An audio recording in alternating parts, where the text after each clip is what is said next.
Penyelaman yang berakhir maut. Selamat datang di edisi lain dari Kisah Penyelaman yang Berakhir Tragis. Dalam video ini, kita akan membahas 3 kisah menyeramkan tentang penyelaman dan air. Setiap cerita semakin mencekam, dan yang terakhir benar-benar seperti mimpi buruk yang menjadi kenyataan. Konten ini mungkin tidak cocok untuk semua penonton. Disarankan kebijaksanaan penonton.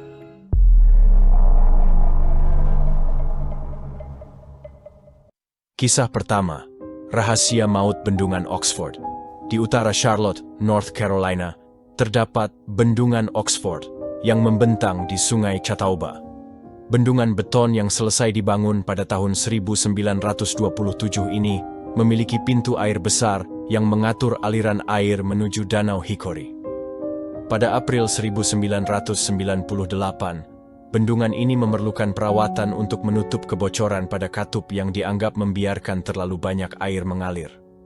Pada tanggal 16, sebuah tim penyelam tiba untuk memulai tugas tersebut. Sebelum menyelam, pekerja pabrik memberitahu mereka bahwa katup telah tertutup.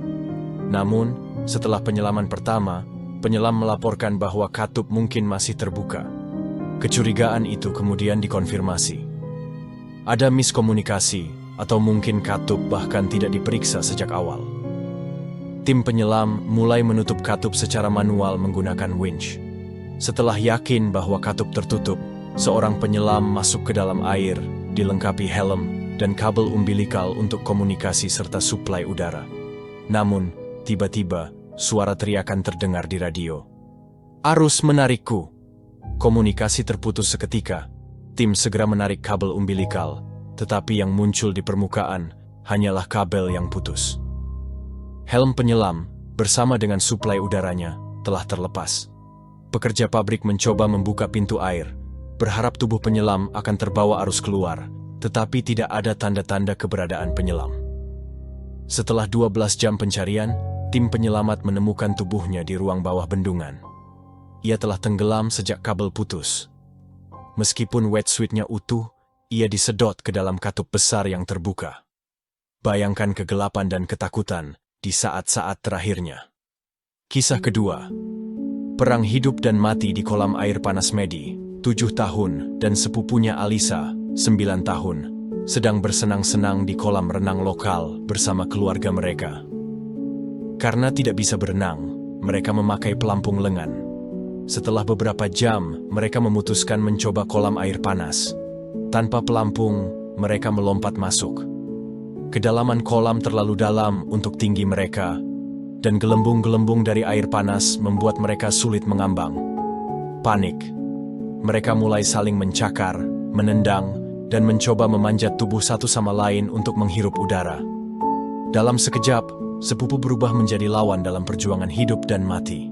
Saat Maddie hampir kehilangan kesadaran, salah satu kakak tirinya melompat dan menarik mereka ke permukaan. Mereka batuk, menangis, dan merenungkan apa yang baru saja terjadi. Dalam beberapa detik, mereka siap mengorbankan satu sama lain demi satu tarikan napas.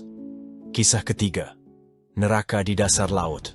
Tahun 1978, di Laut Utara, platform minyak Beryl Alpha mengalami penurunan produksi. Untuk mengejar target, mereka tetap melakukan operasi penyelaman meski di musim dingin.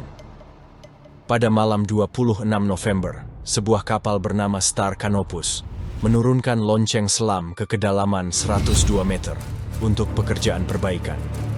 Namun, angin kencang 40 knot menyebabkan lonceng selam kehilangan tautannya dengan kapal dan jatuh ke dasar laut. 2 penyelam di dalamnya, Tony dan Michael, selamat dari kejatuhan itu, tetapi sekarang terperangkap di ruang gelap tanpa panas, cahaya, atau komunikasi dengan permukaan.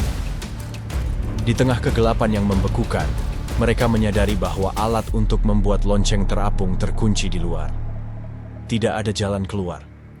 Sementara itu, tim di permukaan berjuang melawan cuaca buruk untuk menemukan lonceng sebelum mereka mati kedinginan.